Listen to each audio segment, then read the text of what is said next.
Chapter 9. The True Prince Told by Marta. On that Sunday night, Marta continued, I went to bed early. About 8 o'clock, I think, like most younger children. My father was in the living room. He was talking to the soldier. The soldier stayed for a meal that evening. I could hear their voices through the walls. They had the new paraffin lamp in there with them, I remember. It made a bright light in that room. Anita was in our room, too. Father sent her to bed because the soldier was there. She was lying on her bed and reading by the light of a small oil lamp. She was listening to the talk in the living room, too. I remember that we could hear the soldier's deep voice very clearly through the thin walls. I think I fell asleep. When I woke up, it was later, but not very late. The bright light from the lamp was still shining under the door of the living room. My parents were in there talking quietly, but the soldier wasn't there with them. Anita was taking things out of her box and putting them in a bag. I sat up and spoke to her. She told me to be quiet. She continued taking her best dresses out of the box and putting them in the bag. I asked her what she was doing. I'm going to meet my true love, my true prince, she said. I'm going away with him. She laughed and sang quietly, the girl with the magic ring will always know her true love. She told me to say nothing. Then she went very quietly to the back door and went out into the dark night.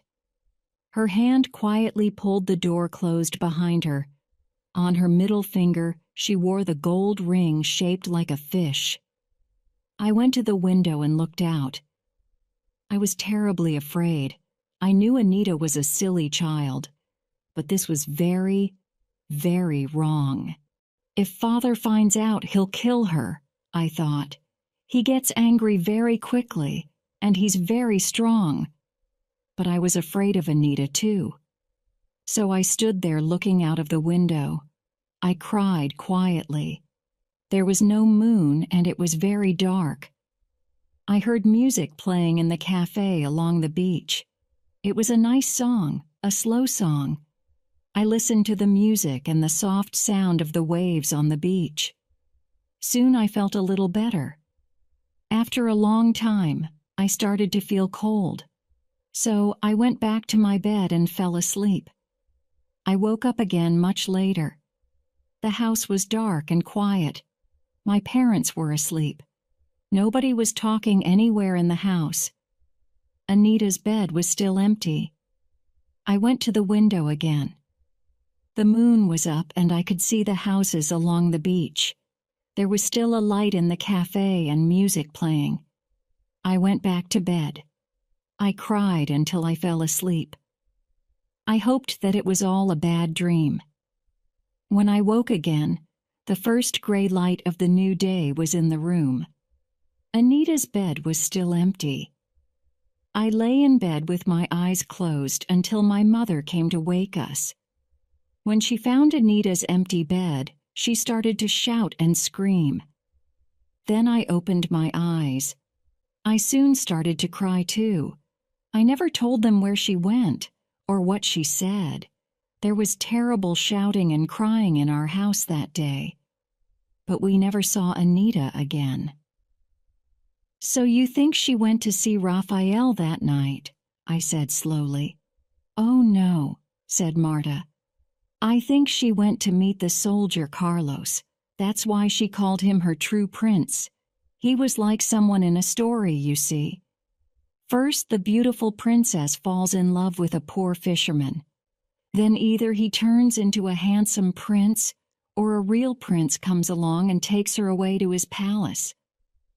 I'm afraid Anita was quite a silly girl, really. She lived the stories in her head. After the soldier came to the village, she started to meet him at night.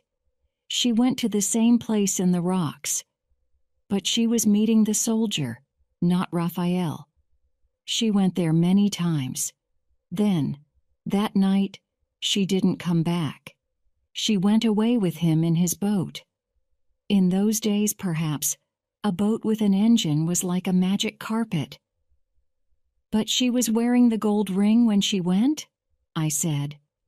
Yes, she took all her best things, dresses, her storybooks, and the ring.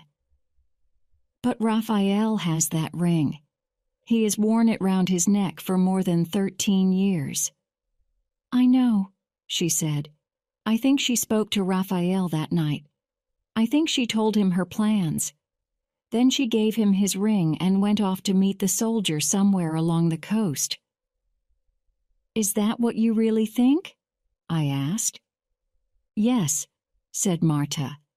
She said goodbye to Rafael and gave him his ring. Then she went to meet the soldier. That's what made Rafael mad. He went to look for her the next day, but all the time he had the ring round his neck. He wanted her to come back, or he wanted her father to find her and bring her back. But she never came, and when she didn't come, Rafael went mad. When you talk to Rafael, what does he say? He holds the ring and says, "She gave me the ring," or "She gave me the golden fish." I answered, "Exactly," said Marta. First she took his ring and said, "I love you." Then she gave it back to him and went away with the soldier. That's what made the poor man crazy. What was so special about the ring? I asked. What did Anita say? Something about a magic ring? The girl with the magic ring will always know her true love. It was in her story, said Marta. Her own story. She wrote it herself.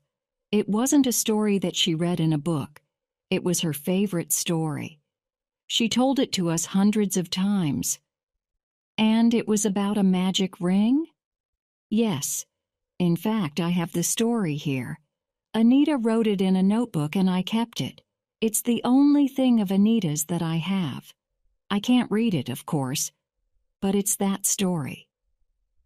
Marta went into another room and came back with a small, thin notebook. She carried it carefully in both hands.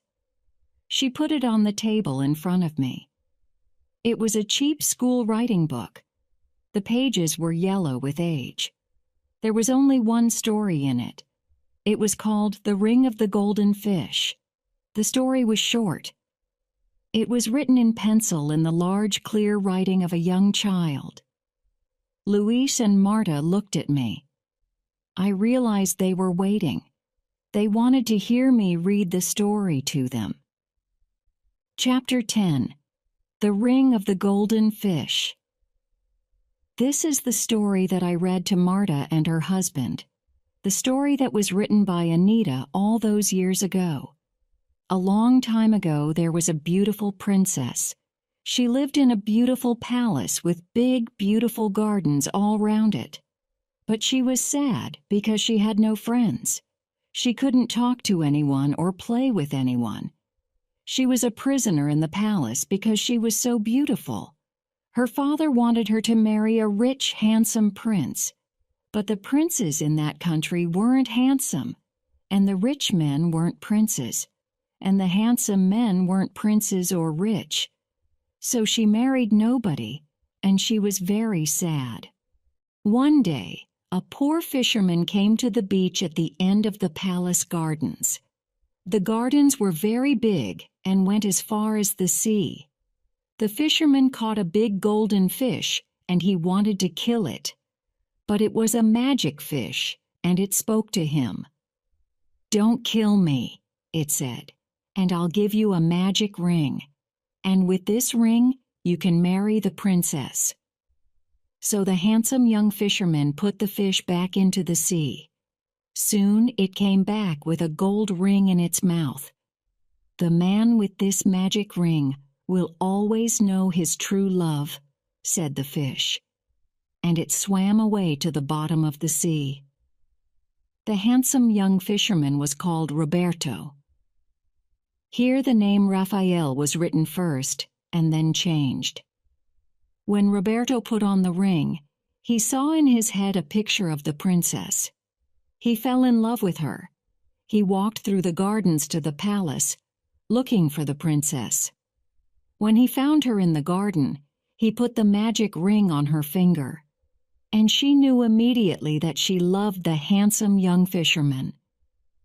They went to her father, the king, and he gave the poor fisherman half his lands, and they were married and lived happily forever.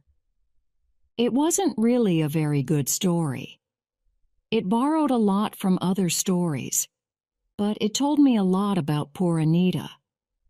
It told me why Rafael suddenly decided to work in the port for 6 months. It told me why he brought her a gold ring in the shape of a fish. I went back to my uncle's house. It was late at night, but I sat with him and drank coffee. My head was full of changing ideas. I said very little, but I thought a lot. "Have you learned anything important or useful?" asked my uncle. "I don't know," I said. "I can't tell you what Marta told me. I promised to keep it a secret. But are you sure about what you told me? You haven't made any mistakes?" My uncle thought for a few seconds. "Yes, I'm sure. I haven't forgotten anything important," he said. "Did Rafael really come to the cafe when the soldier was still there? Are you sure about that?" "Oh, yes, I'm sure. I remember how they looked. Rafael was clean and fine in his best clothes. The soldier was sitting at the table with his friends round him, but he was looking at Rafael all the time. They were like two dogs looking for a fight. And Rafael stayed in the cafe and danced until late at night. And you were with him all that time." "I was with the poor boy all the time until nearly midnight. Then I closed the cafe and sent him home." "Then how did Anita give him the ring?" I asked myself. "She didn't leave the house until the music was playing in the cafe, and at that time she had the ring on her hand. And Rafael was already in the cafe with the soldier, and he stayed there until midnight, about 2 hours after the soldier left in his boat." Chapter 11. Rosa's Promise. That night, I slept badly. Poor Rafael with his mad eyes came into my dreams many times. He was holding the gold ring. He was showing it to me and asking me to help him. The next morning, I sat outside my uncle's house. I looked out at the calm blue sea. I was very tired and unhappy. Soon my uncle came out and sat with me. His wife Rosa brought out coffee and eggs for us. "What will you do now?" asked my uncle. "I don't know. I still don't know why Rafael went mad. I still don't know when exactly. I can't believe that a man can go crazy for love of a girl. You say Anita was very beautiful, but a strong young man doesn't go mad for love. Rodrigo is right. I can't explain it. But I'm sure it was something more strange, more terrible. There is a reason, but I haven't found it. I think nobody here in the village knows it. So, what will you do?" asked my uncle again. "I'll take Rafael to the hospital in the capital. If you help me, I'll give him some medicine. Then he'll go to sleep. When he's in hospital, I can begin to help him. I believe something terrible happened to him. I don't mean when Anita ran away with the soldier. I mean something really terrible, something strange and frightening. Rafael is afraid to remember it. That's why he's mad. At the hospital, I can give him modern medicines. They'll help him to sleep and to feel happy. Then perhaps he'll remember what happened to him. If he can remember, he'll get better." Rosa was standing in the door. She came to me and took my hand. She looked into my face.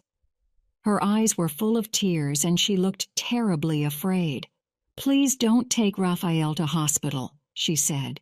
"Leave him here in the village with us. He'll be all right with us." I was surprised. There were tears in her eyes. She really was very worried and afraid. I thought it was the hospital. Village people are often afraid of hospitals. They believe that people only go to hospitals to die. "Please don't worry, Aunt Rosa," I said calmly. "I won't hurt him. I really think I can help him to remember. With God's help, perhaps I can make him better." "He mustn't remember," she cried. "He's mad because of his crime. He went mad because of the terrible thing that he did. He mustn't remember. If he remembers, he'll die." My uncle and I looked at Rosa. We were very surprised. Her face was red and tears were running down her face. "What do you know about Rafael's madness?" asked my uncle quietly. "I'm sure you know something. Tell us now." Rosa put her wet face in her hands. "I promised poor Clara not to tell," she cried. "I promised her on her deathbed. But if you leave her poor son here with us, I'll tell you." Rosa dried her eyes. She sat on the steps in front of the house. She didn't look at us. She looked out at the sea all the time as she told her story. "I sat with his mother, my sister, when she was very ill 5 years ago. Before she died, I promised to be a mother to her poor, mad son." "We know that," said my uncle. "You and I agreed to look after him. And we have.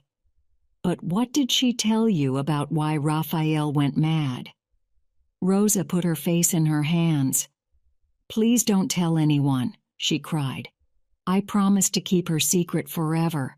We promise," I said. "What secret?" "The secret of Rafael's madness," said Rosa. "His mother knew it, but she kept his secret from everyone. He was mad because he did a terrible thing. He did it for love, from hate, the poor, poor boy. What did he do? He killed a man. He took another man's life, the worst crime of all. He murdered the soldier because of his love for Anita." "He did what?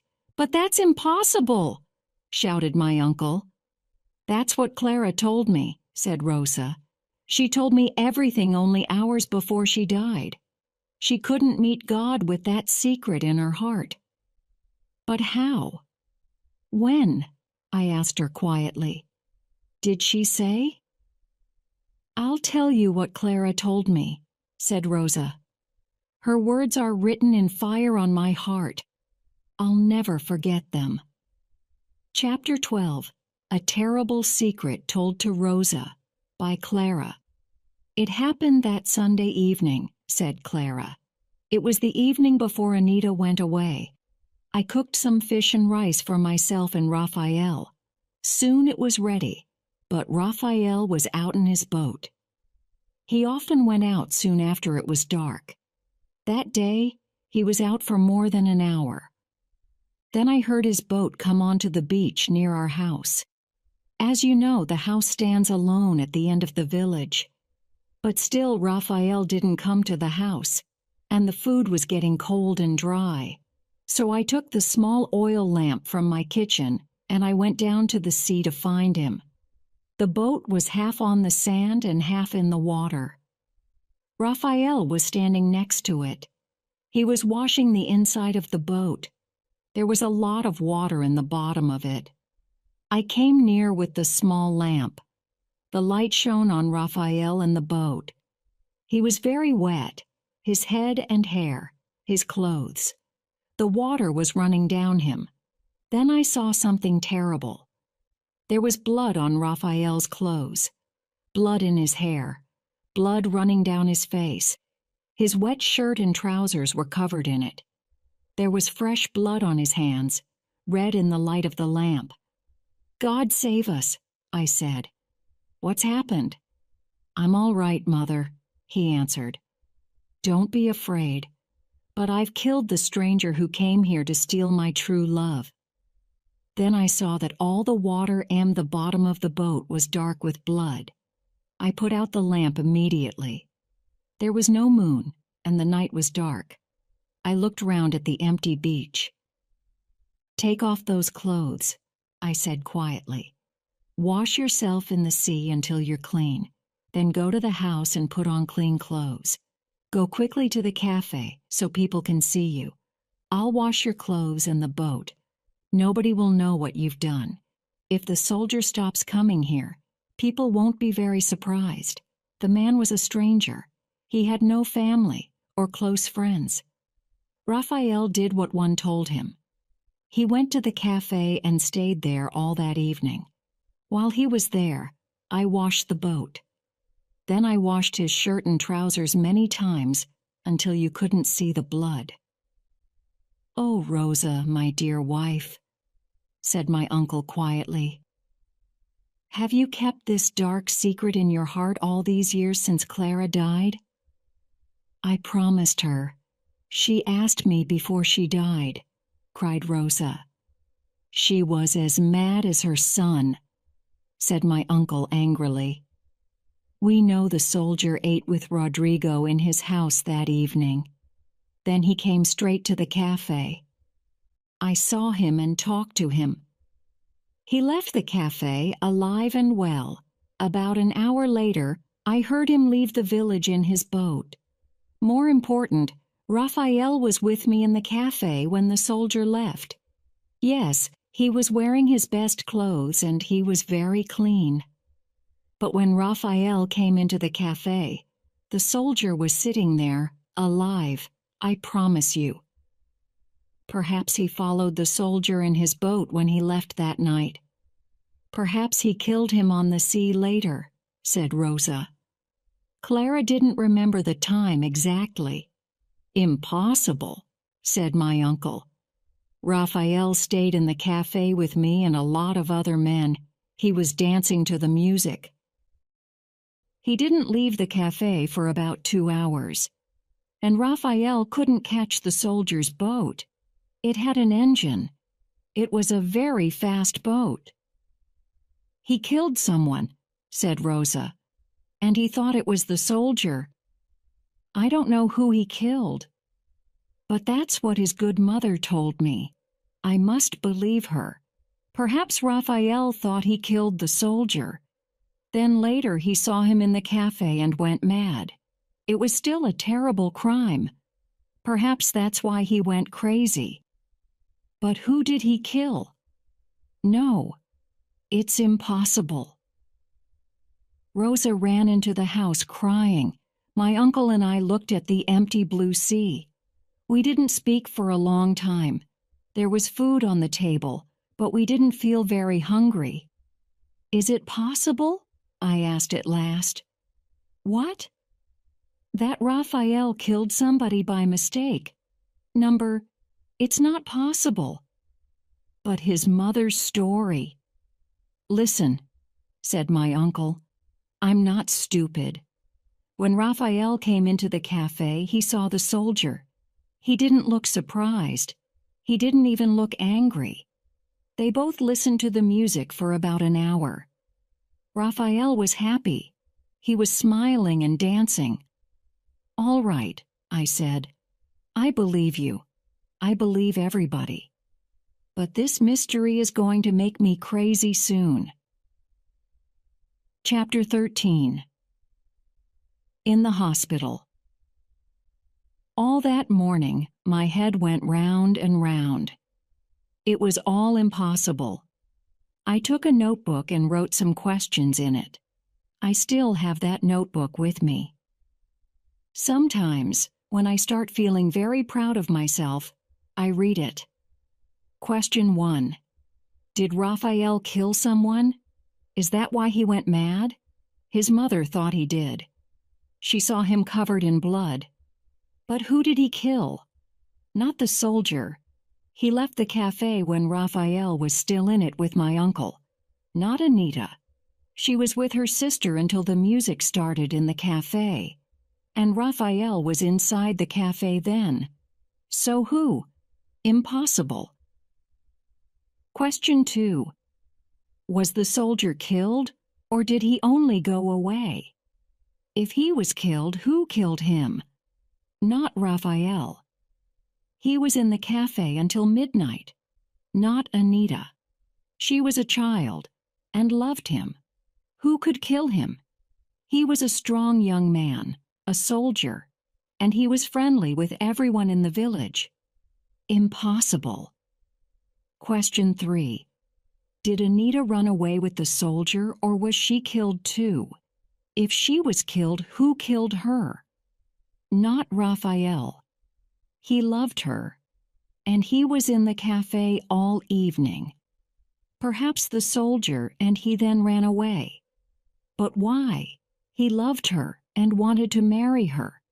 And if the soldier killed her, why did Rafael go mad? Impossible. I read all my notes and questions again and again. Everything seemed impossible. Suddenly, I looked at them again. There was someone in the village who was big enough and strong enough, someone who could kill the soldier. He had a good reason to kill him. There was someone who had a good reason to kill Anita, too. Perhaps he saw her leaving the house with her bag that night. Perhaps he followed her along the dark and empty beach, quietly through the soft sand. Perhaps he saw her meet the soldier. Perhaps he killed both of them and put their dead bodies deep in the sea. There was another man who loved Anita, and that man could kill her for running away. He was big enough and strong enough to kill the soldier. That man was Rodrigo, her father. But then the wrong man was mad. I am a doctor, not a policeman or a detective. I believed I was a clever man, more intelligent than the people of the village. I was too proud of myself. I told my uncle and all the people of the village about my plans to help poor Rafael. I, the great doctor from the university in the city, could make him well again. I was too proud. I spent a week in the village, and I talked to a lot of people. But I still knew nothing about Rafael's madness. I still had no idea what happened to the soldier or Anita. I couldn't be sure that Rodrigo killed them. It was a stupid idea. I didn't really believe it. I promised Rosa and Marta to tell nobody what they told me. It was our secret. I went back to my hospital to do my work. I wasn't so proud. I decided not to think about what happened in the village. It wasn't a good idea to try to change things. I heard nothing from my uncle or anyone in the village for almost a year. I often dreamt of Rafael and his gold ring when I was very tired. But I never went back to the village. I didn't want to meet those good people. I was sure they didn't have a good opinion of me now. Then, one day, a fisherman brought a note to the hospital. It was written by Rodrigo, the shopkeeper. It said, "Rafael is very ill. We think he's dying. Please come immediately. Only you can help us. Please come. Remember my dear daughter Anita and poor mad Rafael and help us. Your uncle asked me to write this letter. But I want you to come too. Perhaps at last we can find out what really happened to my daughter all those many years ago. Rodrigo Garcia." I took a small ambulance from the hospital and went to the village. I was there in a few hours. I went straight to my uncle's house. Rafael was there, lying on a bed. Rosa was putting cold, wet cloths on his head. Rafael was very thin and yellow. When I came into the room, he coughed weakly. Blood ran from his mouth. Rosa washed away the blood with another cloth. It was already red with Rafael's blood. "It's tuberculosis," I said immediately. "He's very ill." "Yes, I know," said my uncle. "That's why I asked you to come. It's very bad. I don't think there's any hope for him." "I'll take him to the hospital," I said. "I've got an ambulance with me. With medicines and nursing, perhaps we can still save him. But there's not much hope for him. He's very weak." We put Rafael in the ambulance, and I took him back to the hospital in the city. He was almost dead. We washed him and cut his hair and beard. We put him in a clean bed and gave him medicines. I sat by his bed for 8 hours. He didn't move. He lay like a dead man. His body temperature was very high. Then, very slowly, it began to fall, and he fell into a quiet sleep. 2 days later, he opened his eyes. He was still having medicines, and he was very weak. He lay without moving. Only his eyes moved. He looked round the strange white walls, at the plastic bottle above his head. He looked at me in my white coat at his side. "Am I dead?" he asked, very quietly. "No, Rafael," I said. "You're in hospital. I'm a doctor. Miguel, the owner of the cafe in your village, is my uncle. Don't be afraid. We're trying to make you well again." His mouth moved in a tired smile, and he fell asleep again. I brought a nurse to sit by his bed. "Tell me if he wakes up, or if he gets worse," I said. Then I went to my room in the hospital and fell on the bed. I was asleep in a few seconds. There was little hope for poor Rafael. He was thin and weak after all the years that he lived on the beach. For years he ate very little. He slept on the cold, hard ground. The tuberculosis was very bad. He was very, very ill. But he wasn't mad. He could speak very little. Most of the time he was very tired. But when he spoke to me, his words were clear and calm. He lived for 6 days in the hospital.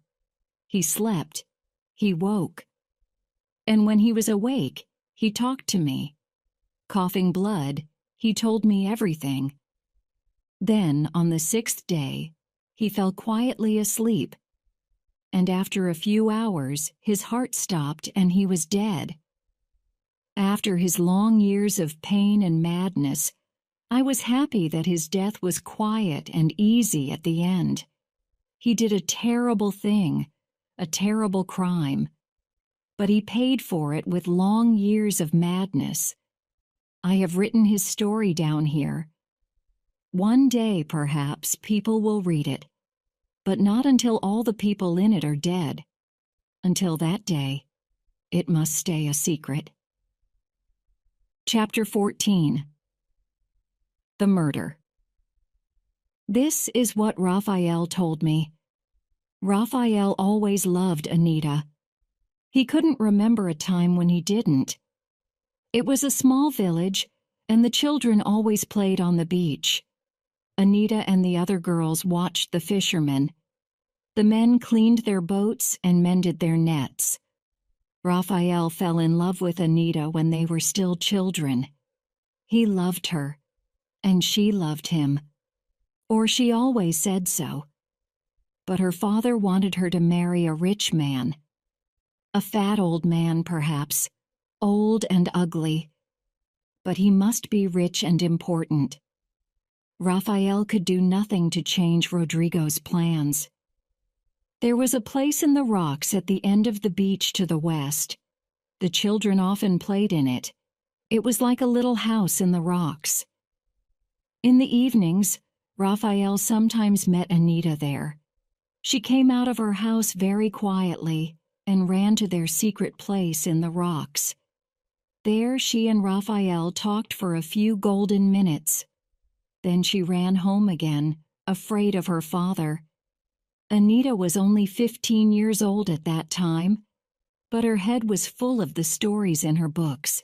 She was sure she was in love with the handsome young fisherman. Rafael brought her the gold ring. It was like the magic ring in her story.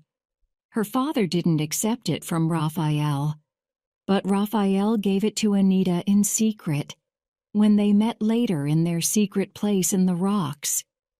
The ring was the promise of their love. She wore it when she was with him. At other times, she kept it in her room, in the secret place under the carpet. But then the soldier came to the village. He was an older man. With his bright eyes, his long hair, his boat with an engine, he was much more exciting than Rafael. When he talked with Rodrigo about his life and his travels, Anita heard his stories through the wall of her room. These stories were more exciting than magic lamps and talking fish. Anita soon thought Rafael was very boring. She stopped meeting him. She stopped speaking to him. Now she was sure she was falling in love with the soldier, but she still kept Rafael's ring, of course. Rafael was very sad. He wanted the soldier to leave the village and go away forever. He wanted Anita to come back to him. But then, one night, Rafael was coming back late from a fishing trip. He saw Anita running along the beach in the moonlight. He watched quietly from the sea. He saw Anita meet the soldier in the little house in the rocks. How did the soldier speak to her? How did Anita give him the time and place to meet? Rafael didn't know. Perhaps the soldier gave her a secret note. Perhaps Anita gave him one. They could both read and write. Rafael left his boat and swam to the shore. He moved very quietly through the rocks. The soldier's boat was in a small piece of open water on the other side of the rocks. It was only about 10 minutes from the village along the coast. Rafael watched and waited until he saw Anita run back to the village. Then he watched the soldier swim back to his boat. After a few minutes, the soldier started his engine and went away to the west. Rafael was very angry, but he was angry with the soldier, not Anita. He hated this man who was a stranger in the village, a man who the people all accepted as a friend, but a man who was now stealing Anita, his own true love, from them. Next time the soldier came to the village, Rafael watched him. When the soldier went away in the evening, Rafael went quietly along the beach to the place in the rocks. Soon the soldier's boat came back into the place in the rocks, and he lowered his anchor. The soldier swam for a few minutes in the moonlight. Then he sat in the boat again and smoked a cigarette. He sat for a long time, looking sometimes at his watch. At last he swam to the beach and went to the secret place in the rocks. He waited there. Soon Anita came, hurrying over the rocks. She and the soldier kissed, long, loving kisses. They sat in the little house in the rocks. The soldier held her close. They talked and laughed and kissed again. And all the time Rafael watched and listened to them with black hate in his heart. After that, Rafael followed the soldier every time he came to the village. The soldier did the same every time. Sometimes Anita didn't come to the place in the rocks, but the soldier always waited for her there. Then Rafael knew how to kill the soldier. It was a good plan. The next time the soldier came to the village, Rafael's plan was ready. The soldier arrived in the village that Sunday and went to Rodrigo's shop with the tin of paraffin. Rafael waited until it was dark. He saw the bright light of the lamp in Rodrigo's house. He watched the soldier start to eat the meal with Rodrigo. He had everything that he needed in his boat. He sailed out quietly to the place in the rocks, the place where the soldier always waited. He took his boat close to the shore and tied it to a rock. Then he went on foot to old Santiago's farm. The old donkey was standing sleeping in its field. Rafael walked with it down to the beach near his boat. It wasn't very far. There he took the old donkey into the water and then killed it. He put the dead animal into his boat and went out into deeper water. He went to the place where the soldier usually left his boat. There he began to cut up the dead donkey, throwing the pieces into the sea. He and the boat were soon covered in the donkey's blood, but there was much more blood in the water all round the boat. Rafael knew that the sharks, far away in the sea, could smell it. Rafael kept the back legs of the donkey in his boat. He took a long, strong piece of line and tied the legs to it. Then he sailed quietly back to the village. There was no moon that night, only the light from the stars. Soon he could see the beach and the houses of the village. The lamp was still burning in Rodrigo's house. The soldier's boat was a few meters from the shore. It was always in the same place. The soldier didn't want to break his engine. Rafael moved his boat close to the soldier's boat and stopped. He went into the dark water and swam across to it. He had the end of the line in his teeth. He tied it to the bottom of the soldier's boat. Then he swam back to his boat and put the legs of the donkey quietly into the water. Now, the soldier's boat had the smell of blood behind it. Rafael took his boat to the far end of the beach in front of his house. He pulled it half onto the sand and began to wash the donkey's blood from the bottom of the boat. He washed some of the blood from his clothes in the sea. But there was a lot of blood and water in the boat. Suddenly his mother came with an oil lamp. She saw the blood on his clothes and in the boat. She was afraid he was hurt. "Don't be afraid, Mother," he said. "I'm not hurt. This isn't my blood. I've killed the soldier." It was true. The soldier wasn't yet dead, but Rafael's plans were made. Rafael wasn't afraid to tell his mother. She always kept his secrets. She was very calm when he told her. She sent him to the house to change his clothes. She stayed and cleaned the boat. When he went to the cafe, he found the soldier there. He was surprised. He thought the soldier was spending the evening with Rodrigo. Rafael looked at the soldier, his enemy. He was smiling and laughing with his friends. Rafael thought, "The sharks are already waiting for you. Tonight you're going to your death." The soldier left in the middle of the evening. He went out to his boat, started the engine, and went off to the west. Rafael stayed in the cafe, listening to the music. He was afraid, but he was excited too. When he heard the music, he began to dance to the songs. Eyes closed, he saw in his head the soldier's boat. It went through the dark night. Behind it, the red line of blood, dark in the water. The engine stopped. The boat came quietly back to the secret place in the rocks. The soldier waited in the moonlight, smoking a cigarette. Perhaps then, he jumped into the dark sea for a swim. Something was waiting there, something big and hungry. It moved fast through the water. Perhaps there was time for one short scream. Then all was quiet again. The dark waters were calm, and the soldier was gone forever. Rafael danced and smiled and saw these pictures again and again. He stayed and danced until midnight. Then he went back to his house and went to bed. But he slept only for a few hours. Before the first light of day, he got up quietly and went out of the house. He took his boat along the coast to find the soldier's boat. The boat was there in the place in the rocks. It lay empty and quiet in the water. Rafael looked for the soldier in the sea and on the land, but there was no sign of him. Nothing was left of him. Rafael saw the long shadows of sharks still swimming in the water near the boat. The boat's engine was above the water.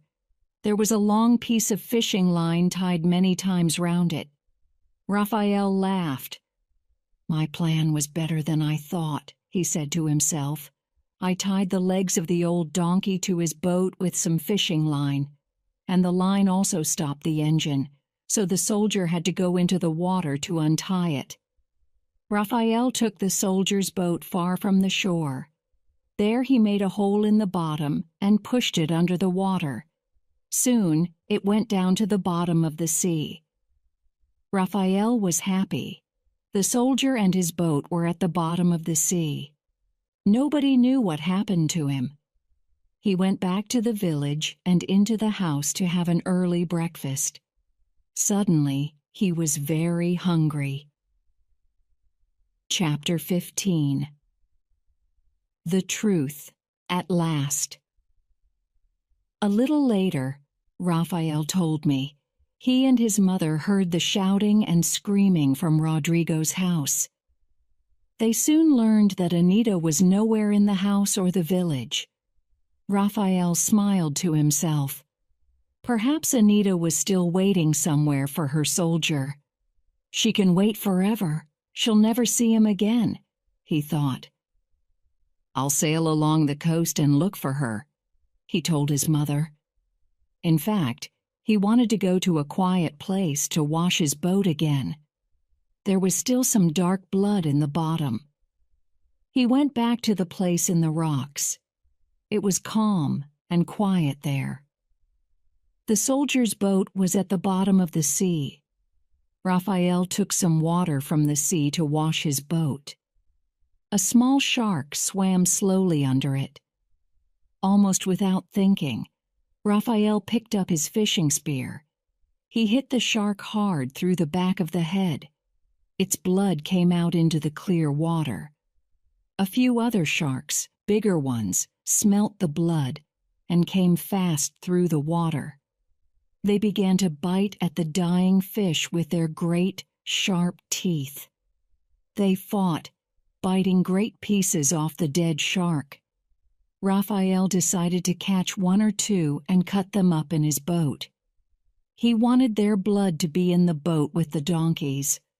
A white shark about 3 meters long was pulling at the dead one. It lay in the water next to the boat, not moving. Rafael killed it with his spear and put a line round its head. Then he pulled it into the bottom of the boat. Rafael took his knife and cut the shark open from neck to tail. Pieces of meat, fish, and hair from its stomach fell out into the bottom of the boat. There was a large piece of donkey skin with its gray hair. Rafael moved it with his knife. In that second, the world stopped. Rafael's blood seemed to freeze inside him. The sky went dark. He couldn't move. In the pile of meat and fish in the bottom of the boat, there was a hand. A complete hand, white and clean. It was cut off at the wrist with one clean bite.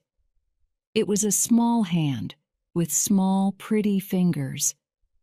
The fingernails were long and pink. They weren't bitten or dirty or broken by housework. And on the middle finger of the hand was a gold ring. A ring in the shape of a golden fish. Rafael gave one great scream. He held his head in his hands. He knew now where Anita was. The night before, when the engine of the soldier's boat stopped working, she was there in the boat with him. Then he went into the water to look at the engine. She stayed in the boat. She saw him when the sharks killed him in the dark water. Perhaps she tried to pull him into the boat. But then she too fell into the blood-red water. And there she spent the last terrible seconds of her life with her true prince, the soldier.